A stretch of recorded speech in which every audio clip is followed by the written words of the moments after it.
right, how's everybody doing? Tommy Boy here, Bible believer, and I hope everybody is saved. I hope everybody's doing great. It's December 28th, 2020. A couple days left in this year. A year we will never forget. I wanted to do a video on Jesus wept. The shortest verse in the Bible is John 11:35, and I just wanted to investigate this a little bit and clear up a few things. A lot of people get this verse confused. I think I did for a long time, about why Jesus was exactly crying. A lot of preachers, a lot of well-known preachers, a lot of God-fearing, bathed in the book preachers, I think, get this a little confused. This is the story where Jesus is going to, he's making his way to heal Lazarus, his buddy, his friend. You know, now a certain man was sick, Lazarus of Bethany, the town of Mary and her sister Martha. And it was that Mary who anointed the Lord with fragrant oil and wiped his feet with her hair, whose brother Lazarus was sick. Therefore the sisters went to him, saying, Lord, behold, whom you love is sick. When Jesus heard that, he said, the sickness is not unto death, but the glory of God, that the Son of God may be glorified through it. Now, Jesus loved Martha and her sister and Lazarus. So this was his friend, and he loved these people. So Jesus knew that he was going to heal him. He wasn't crying because Lazarus was sick and he was dying. Jesus already knew. And remember, Jesus was man, but he was, you know, the Word became flesh and dwelt among us, but he was also God.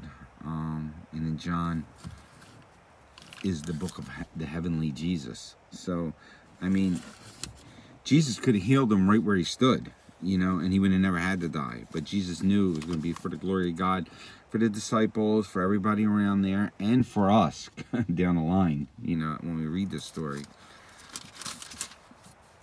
But, you know, I mean, in Luke 7:2, and a certain centurion servant who was dear to him was sick and ready to die. So when he heard about Jesus, he sent elders to the Jews to him, pleading with him to come and heal his servant.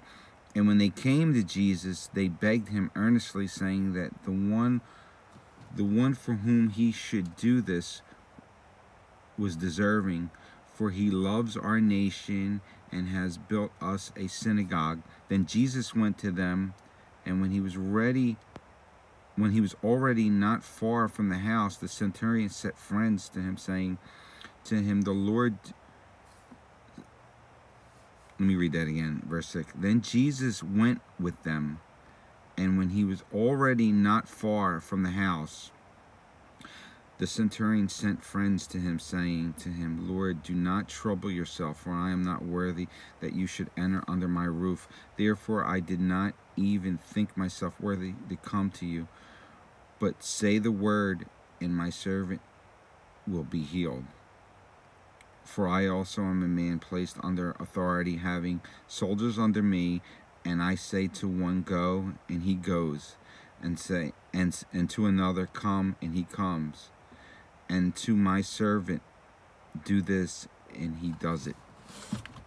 When Jesus heard these things, he marveled at him, and turned around and said to the crowd that followed him, I say to you, I have not found such great faith, not even in Israel. And those who were sent, returning to the house, found the servant well, who had been sick. So Jesus healed him from where he stood. He didn't have to go. He could have healed Lazarus. I read that just to prove that point. I'm sure you read this account many a times, but You know, Jesus didn't have to. So he was not crying because Lazarus was sick.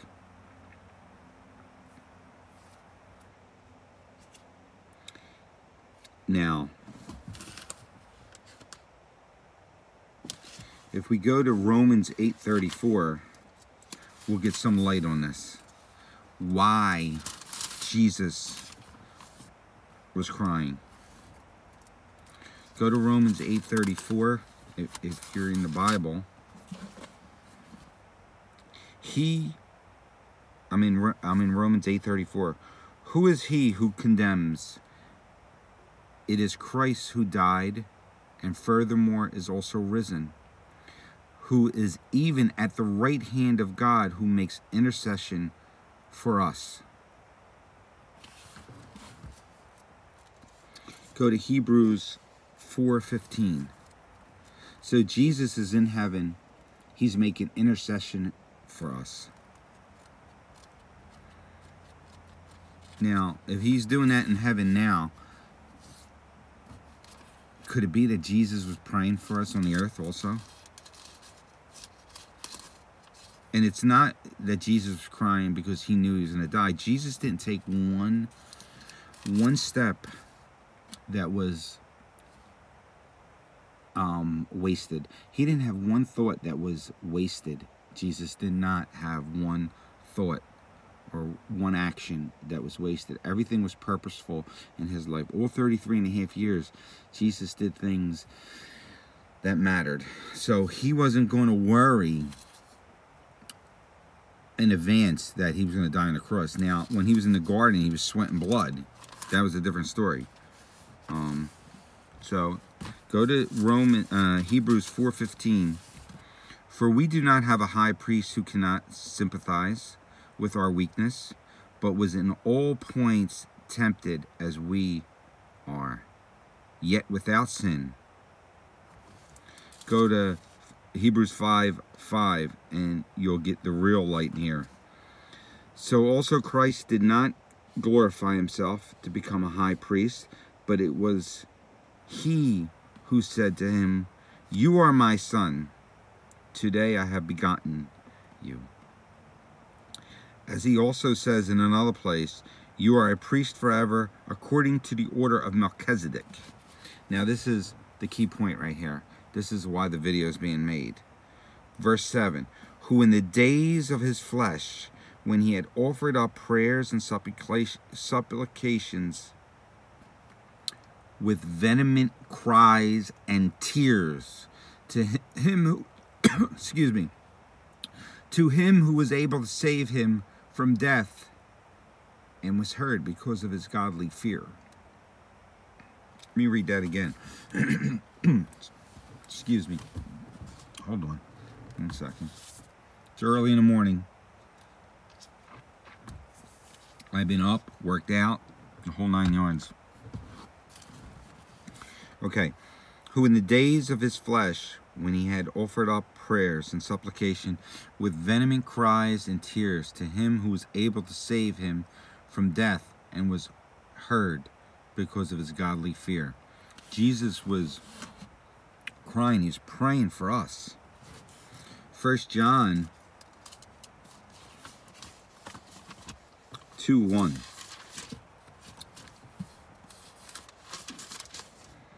In 1 John 2:1, my little children, these things I write to you so that you may not sin.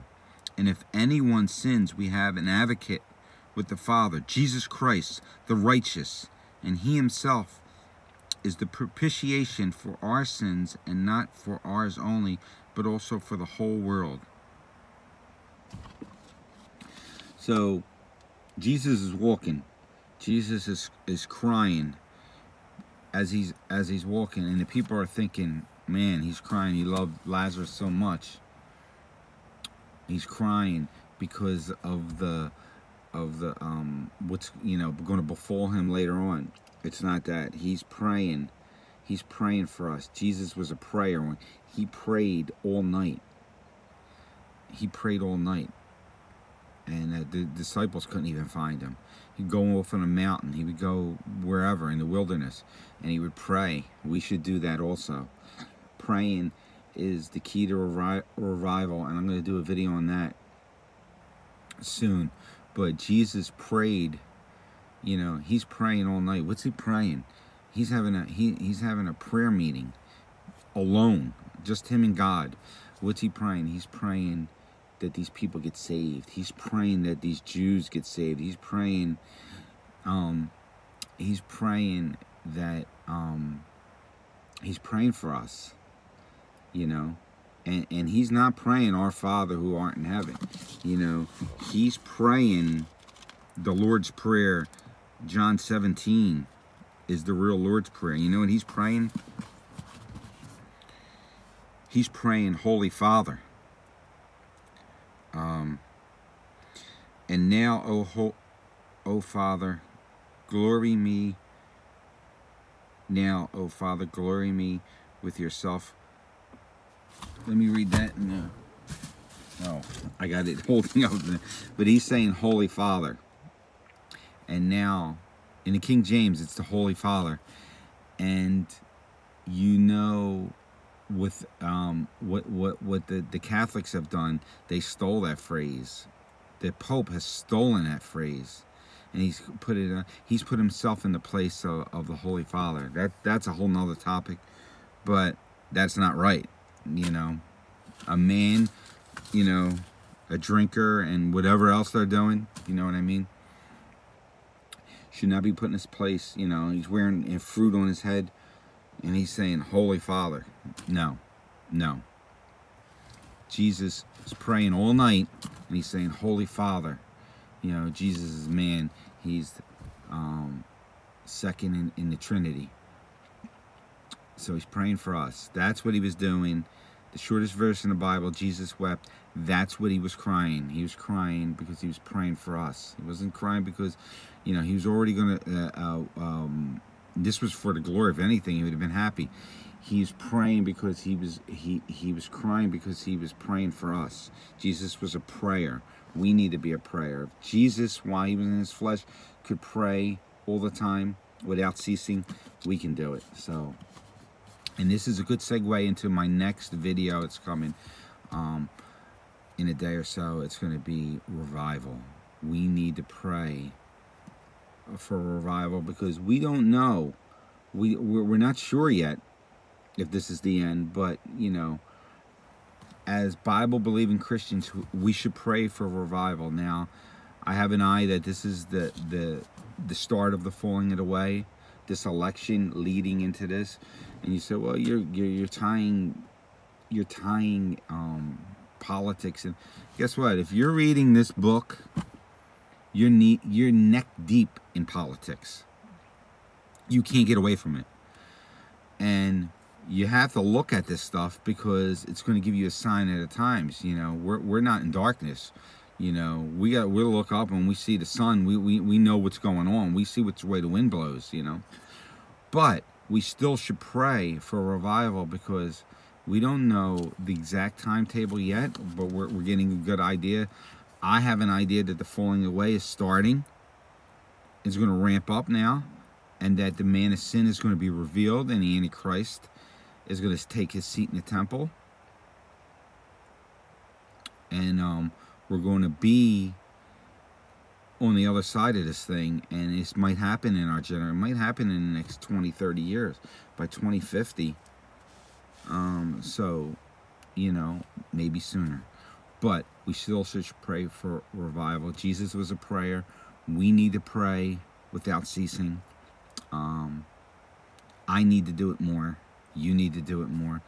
And, you know, we need to pray, not for the world, but we need to pray as many people get saved because, you know, that could change things. And that could delay the New World Order. But the more people that get saved into the kingdom, the better when this stuff does happen. So, you know, there's a lot more that could be said. But God bless everybody. I love you. Get saved. If you're not saved, and if you are saved, preach. Make videos. Witness. Remember that we're closer now than when we first believed. So I love you. God bless. See you at the next video.